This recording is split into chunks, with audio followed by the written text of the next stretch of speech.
All right. Hello and welcome to another episode of the Plus 63 HP podcast reviews edition. I'm one of your hosts, John Clemente, alongside with me, one of my bestest best friends, Arnie. Good morning. How are you? Good morning. I'm doing fine. Yeah, very early in the morning his time, kind of Yeah. early in the morning my time when we record because we are all over the world. But regardless of that, we are Plus 63 HP. We are a stable of podcasts where we have on Mondays or Tuesdays, we'll have either a TV show or a movie to review, deep dive into, provide a rating so you can know or get information whether you should watch it yourself. On Wednesdays, we drop the episodes of our D&D podcast where us bestest best friends, middle-aged guy, run our very first D&D campaign. On Thursdays, we have a curated lists of videos, featurettes, trailers of content is going to drop soon. So we gauge how hyped we are by giving it a plus or a minus. And then on Fridays, there CHUBAX and RJ can't get enough of D&D, so they spun off a second campaign where they're bad guys. So most of the days of every week, you'll have new content for you guys to.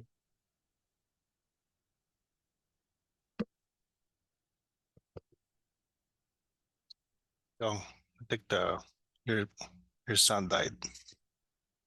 Ooh, so sorry. I think I pressed my mute button, but hopefully you can join our community of like-minded individuals that like good content. Follow us on our socials, interact with us there too. We are on Twitter or X, Facebook, and Instagram with the handle at +63HP.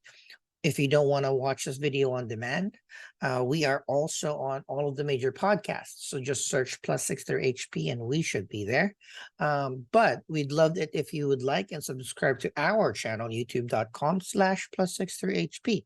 Housekeeping done. We are continuing our week-on-week coverage of, seemingly really good Star Wars property, Ahsoka. Mhm. We are now on episode 3. I'm gonna pass the mic along to Arnie to give us just a very quick rundown on episode 3, and we can discuss things that we liked, didn't like, what we're hyped about for this first season of Ahsoka. So take it away, Arnie. All right. The episode's title is called "Time to Fly," and boy, oh boy, they did fly this time. Indeed. Lots of lying.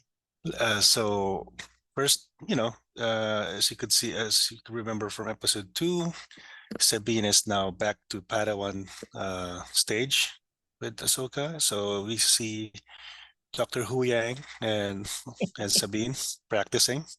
Basically, if anybody has done kendo or some basic swords training, they're practicing forms, right? So it's actually cool. There's a little bit of General Grievous going on with Dr. Hu Yang, and I like that he was measuring or actually recording the slash and blocks that Sabine was making. Yeah. So, and of course, he's like, it's good, but it's not bad, Like but not good. that's great.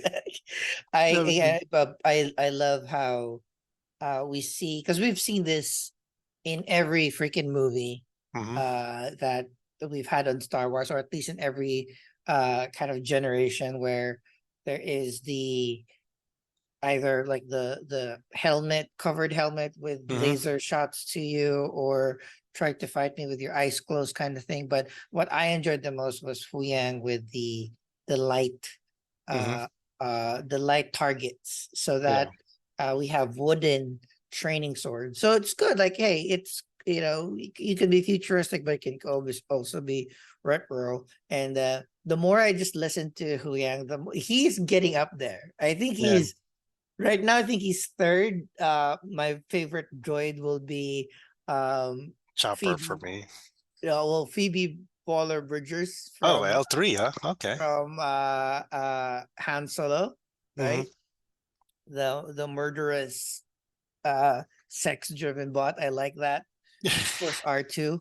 And then now it's like, oh, dude, Huyang, Oh all of yeah, his wow. quips is just killer. So continue. Yeah, so then of course Ahsoka is trying to push Sabine a little bit further. So there's doing like the I'm blanking on the term, but it's like a blind swordsman type Mhm. training. So basically, like you said, they covered Sabine's eyes, basically a callback to New Hope. And then, it was a good training montage, and it was a fun watch, basically. And then we cut to the home one, where we see Hera having a meeting with, a Zoom meeting with Chancellor, which is Mon Mothma, if you remember from the original trilogy, I think Return of the Jedi, and also Andor. Andor. Yeah. I saw a tweet when the episode came out about Mon Mothma over the generation. She has not changed. And it's been Mm-hmm. what, two decades now? Yeah. 20 Well, 23 years of since Phantom Menace, oh yeah, or because she was there, yeah, right? Genevieve O'Reilly. Yeah, she had a small cameo, but yeah, but the actress who played Mon Mothma. I mean, generally most people who were in Star Wars well preserved.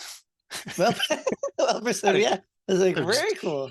just look at Annika Hayden Christensen. I mean, I mean, he looks older, but he still looks like Anakin. Mm. So that's pretty much good. And same thing with Obi-Wan, right? So that's really good. I mean, it's a good sign. I mean, uh, not a lot of tragic aging or tragic accidents that made the actors, of course, aside from dying, actually dying, they're very, very well preserved. Yeah. So of course, the Zoom meeting didn't go well with Hera, because as your typical new government, they're very, very distracted with a lot of things. And meanwhile, this looming threat of Thrawn, they're just basically brushing it on the side, like, oh, you're just warmongering, or you just have your special pet project. So we don't care about that. We care more about governing, even though there's a lot of evidence that the Imperial rehabilitation program is not really working. So But so I that's a love the idea. So that's one of the, weirdly, in an episode where there's a lot of action. I really like the few minutes that they spend Mhm. on this Zoom call, right? Yeah, Because you see both sides. Like, you yeah. are a general, you are a war hero, you just want more resources for your heroing, Mhm. right? Saving your friend Mhm. Ezra, right? So I understand the senator's side, but I also understand the other way. Like,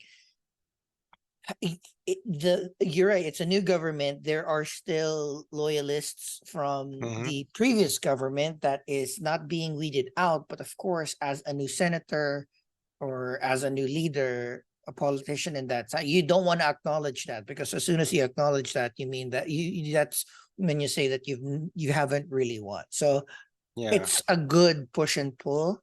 And yeah, I love how, the Chancellor Mon Mothma was just like, let me talk to my peoples. And then, all right, yeah. too bad it didn't work out, but It didn't still, work. And again, they're just planting seeds on how the first order first order, yeah. happened, without being too much of an exposition, but just planting seeds. And it also in history, like, everybody who read some of the Chinese dynasties, every time a dynasty changes, they basically wipe out the previous dynasty. So all the loyalists are wiped out, basically. But of course, in Star Wars, they couldn't do that, because as they claimed, well, it's really hard to function, have a functioning government without all these experience. Let's just put it, the experience that they need for governing or operating a government, basically. Yeah. Okay, so yeah, and then we get to see Jason Sindula. For people who haven't seen Rebels, Jason is Hera's son from Kanan and Jarrus. Of course, Kanan never got to know his son because he died saving the fam. Um, but but yeah, I mean, Jason hanging out with Chopper, probably not a good idea. I think I especially love it. I love especially it. especially if you want to keep him in the light side of things, because Chopper is very much of a, I mean, he's a chaotically good character alignment, let's put it that way. He's basically a war criminal, but we're just not talking about it. Um, so anyways, Hera delivers the bad news to Ahsoka and Sabi that, well, I can't join you because, politics. And then, of course, her transmission got cut because as soon as Ahsoka was approaching the Denab system, their transmissions are being jammed. Uh, and of course, they arrived. They're trying to investigate the transport location, and there's another big structure. Again, it's kind of like New Hope. Like, oh, we followed this ship, and then oh, there's a bigger. Is it a moon? Is it a space station? So it's kind of harking back to that again. And then, of course, they get encountered by Shin Hati and Marok, and a few of the droids or some of the minions, basically. So it's basically a dogfight, and we rarely see dogfights in Star Wars. I was 'Cause- so surprised when I saw yeah. the director listed for this episode. I could have sworn when I was watching the episode, we have a little bit of politics, we have a little bit of Jedi training. So I was like, all Mhm. right, this is a Dave Filoni episode Yeah. because the flight scene too, right? Yeah. And so it's like, oh, this is very Dave Filoni. Oh, it's Steph Green again. So Yeah, yeah, and, that's and the awesome. thing is, But like, yes, we in Mando and some of the movies we see space battles, dogfight, but this one is basically half the episode is just space battle. lots of fighting. I was, for a little bit, I was kind of surprised how, Shin Hati is kind of like a Jedi, so she's Mhm. force sensitive, uses the force dark or light, whatever. But come on, like, you know, there's three of you, can't even like ding it, or well, they run out of deflector shields, but I was just like, Yeah, come on, right? But the fight scene was extremely fun when it's a little bit of, I know the episode was to show how hmm Sabine and Ahsoka are still not in sync. They need to work together to survive, hmm and they hmm need each other. So I understand, like, the struggles and how they start communicating. So okay, so this was for me. It's not super deep, but I like the idea of this dogfight not just being a dogfight. yeah, yeah, and basically, and then of course, Hu Yang was scanning, and then of course he lost power. So it's a lot of that whole like, I guess it's like raising the stakes, right? That Mhm. yeah, they're just not investigating something; they're also trying to survive. And of course, they got close enough to the space station, the Eye of Sion. A little callback for Knights of the Old Republic 2. There was a Sith Lord named Darth Sion, so just Google that if you're not familiar with Sion. But basically, Morgan Elspeth was like, "Oh, they're nearby, so let's prepare the turbo lasers." And again, lasers exploding in space, of course, is just basically anti-aircraft munitions in our Earth parallel. So that just gave us a lot of World War II air dogfight footage, which what George Lucas used for the original Star Wars. And of course, she missed majority until she finally hit one, and then Shin Hati had to finish off Ahsoka's Starcraft. But of course, Ahsoka, being Ahsoka, she was able to at least delay that and basically wipe out the rest of the minions. It's just Shin Hati and Marok remaining, and yet they still had to go to the planet, and then that's where we find live action Purgle. The episode explains who or what they are, so I'm not even gonna dive deeper into that. But That's good basically, though, because like I remember in our last episode, uh, it really relied a lot on you can't really uh unlock the next level of enjoyment of the series without having a lot of Rebels knowledge. At mhm, least this one, even though like I have a little bit of of knowledge, I think this one visually showed why the Stargate was there, Yeah. what the stories are of previous Stargates following the migration patterns of Purgle, and that's why they're in Cetos, because Yeah. Purgles were there. So I was like, all right, Yeah. okay, Yeah. explain. So even if I didn't know anything about anything, Yeah. if I watched episodes, so I'm assuming, if the people who who will not see this week on week, they'll binge it. If they Mhm. binge the first 3 episodes, they get an easier flow of Mhm. what is happening. How are they trying to get to the next galaxy, and what do they need? So they kind of explain, you need the Stargate, you need a big Stargate, you need Mhm. a big hyper core drive that they Mhm. stole in episode 2, Yeah. and you need the map to point where, Mhm. and to confirm the validity of that map, you have an actual very, very well shown Mhm. dogfight via Purgles. Yeah. So they were able to evade Shin and Marok, and they decided to just to hide inside the planet with the red forest. But of course, I mean, of course, they know that they're in the planet. They just can't find them where they are exactly. So Balin, at our last scene, ordered. I think there's still droids, or some of them are organic too. Basically, find them, and or but he like a lot of the YouTube and podcasts talked about how conflicted Balin is. Yeah, even though he is clear about the mission, he's more like, well, I really don't want to kill Ahsoka. So he's like, yeah, find them, but you know, it's okay if we bring them alive or something like that. So that's where the episode ends. So off the bat, a lot of the complaints were the episode is short. I agree, but then again, there's not a lot of filler. So as you could see, like from the Jedi training, the Zoom meeting, and dogfight, very tight episode. Not a lot of like, oh, we're just trying to show you this just because we want to show something, or we want to prolong the episode to Mm-hmm. 45 minutes or something like that. So we were able to show that Shin Hati is, decent pilot. Mm-hmm. Uh, and then that if Ahsoka and Sabine actually work together, they're actually a good team. So, so all of that exposition shown. And then, of course, our sassy little droid, Dr. Hu Yang. I mean, I'm like the way he criticized like Sabine, and even like when Sabine was trying to move that teacup, right? He's like, I mean, there's the good thing about this episode. It is super. Uh, there's a lot of super callbacks, mm-hmm, but it's one of those things that very basic. It gives a lot of context to mm-hmm, the Star Wars universe.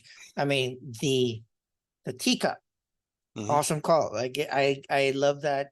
I love that. They explain like very, very few Mandalorians are Jedi. So these mm-hmm, are you're being spoon fed some things, mm-hmm, but it is in a way that it is respectful for the for the audience, mm-hmm, right? But also the episode is very deep with the Zoom call with the chancellor, the senators, the Cetos mercenaries, the Stargate. Like it's these are like you're just visually you see dogfight, very mm-hmm. long dogfight, but Yeah. the dogfight has an underlying message about people working together and how this Stargate is not it's not basics because Huyang took a while to scan it. Mm-hmm, The Purgles, all of these things are very, very, literally spoon feeding you what's happening right now. But it is needed because yeah, not a lot of people know these things. Even like I know, I've been seeing a lot or in preparation for a week our reviews. I also watch other people's breakdowns of the episode, even mm-hmm, them telling about the era accurate headset of Shinhati. It's mm-hmm. the exact headset that Anakin. Anakin Mm-hmm, or a Obi-Wan would use during their time because of course like these fighters were not these are not particularly super new. It needs to be like half a generation prior Mhm. when Balin and Shinhati was on the up and up. So it's like, all right, okay, cool. I really like all of these things. Yeah. But yeah, it's it now. I'm like I'm really warming up to the series, and I'm really like enjoying it. Yeah. Yeah. Uh, Plus that teacup scene. It just of brought course, me back classic. to like when I was, when I was way smaller, when I first saw Star Wars, I was like, okay, I'm a Jedi. I'm just trying to move this teacup, right? Or whenever I pass by, until today, I still do that. Automatic doors, Yeah, like whoop, automatic doors, open that door or something like that. Uh, so yeah, it's just a lot of callbacks, and I'm enjoying the show. Uh, the thing is like, and I saw like a headline here, like they're changing how everybody could be a Jedi or something like that. Like for me, like, well, they did say the Force lives among all living hmm things. It's just a matter of having the talent to harness it. And of hmm course, the Jedi, they just basically have an entrance exam. Well, if you're Force sensitive, you're in. But obviously, that's not the perfect system, because obviously, Anakin, very yeah. talented, but he did something wrong in I do. episode I mean, three. I did like that part too. Again, it's half. It's never going to be clear, but they're Yeah, trying to, they're trying to clarify. Like, yeah, the force lives in everyone, but you need talent, and talent you need like discipline, and yeah, so it's like, all right, some people might be a little bit more predisposed via the metachlorian count, yeah, and some people are just like really hard workers, right? yeah. Or so And it's also like a callback to Naruto, like what's his name? Rock Lee. broccoli. He can't do genjutsu, but he's a very good fighter. That's what Ahsoka just needs for Sabine. I don't need you to learn the Force. I just need you to be a good fighter. So Very good point about the, when Ahsoka and Huyang was talking. It's like, yeah, I don't need her to be a great Jedi. I just need her, period. yeah. And so it's like, oh, it's like, yeah, but you're a non-traditional Jedi, so your Padawan Well, might be non-traditional too. It's like, I mean, okay, there you go. So I I like mean, those yeah, little and things here and and if there. you look at the lineage of that Jedi, so Sabine, Ahsoka, Anakin, Obi-Wan, Qui-Gon, Count Dooku, and then Oh, Yoda. Yeah, those are just not traditional, but a good lineage in terms of, it's like learning from wasn't masters. every other like Yoda, Dooku bad, Uh-huh. Dooku, Qui-Gon good, Yeah, Qui-Gon, Obi-Wan good, Obi-Wan, Anakin bad. yeah. That lineage is fucked. The percentage is Well, 50%. well, the thing is, when you look at the Tales of the Jedi, and if you really look at and analyze Anakin's fall, it's all about being very rigid, right? So like, because people, a lot of people analyze that if Qui-Gon was Anakin's master, he probably would not have fallen to the dark side, because Qui-Gon has a wider view of the Force, and Obi-Wan, with all his, because he became a master basically by default because Qui-Gon died, and he had to train this boy as Qui-Gon's request, right? And with Dooku, same thing. Uh, he only turned evil because he was getting disillusioned with the Republic at that time. And Yoda was busy being Grand Master, basically running the whole Jedi Corporation. So there's not a lot of guidance there anymore. And Qui-Gon, his apprentice, was basically what's keeping him on the light side. So when Qui-Gon died, so basically Qui-Gon dying affected a lot of things, right? So like Dooku turned to the dark side, and then Anakin lost his basically perfect master, right? So that's the whole thing there. So in a way, Palpatine won the moment Qui-Gon died, right? So that's the thing there. So yeah, it's a lot of deeper understanding. But again, Really, really dig it. I mean, Sabine, like I said, Sabine is basically our Rock Lee here. Like she can't do the Force, but if she's a really good fighter, she could go toe to toe to like somebody like Gara. Gara looks like Shin Hati now, like the way the eyes. But Yeah, yeah, yeah, but I do like very Palm Clementif is kind of like my closest analog to Shinhati. So yeah, yeah. yeah. With that, so Arnie, what are your final thoughts and your rating for episode 3 of Ahsoka? I mean, it's a strong episode. I'll still give it a 9. I guess if it was premiered alongside with the first two episode, that would be a perfect three episode arc. Um, but man, I mean, I'm excited for the next one, and I'm just enjoying the show. I'm not being bothered on who Marok is. Mhm. If it's Star Killer, yeah, sure, whatever. Or if it's Sam Whitner, sure, that'll be cool. But it's not important to the story. I'm more interested about this whole other galaxy Yep. story arc that we're trying to find out for. So yeah. I'm a 9 too, so it's been straight nines across the board. Hmm. I really like the pace. I really like the action. I really like the acting. Like Hmm. everybody is there's no one overacting. There's no one trying to go overboard. Hmm. I'm quite tired of the rep pardon the pun, like the rebel student or the rebel youngling Yeah. partnered with a comp. So I like that, even their treatment of Sabine is it's kind of well balanced. You can still Hmm. see that she's stubborn, but she's trying her best. Right? Yeah. She's trying to make it work. And I like that. And you know, I was thinking when I saw the episode, did I want that teacup to move when she started to use the force just to give her a little bit of like happiness, like, oh shit, it's working.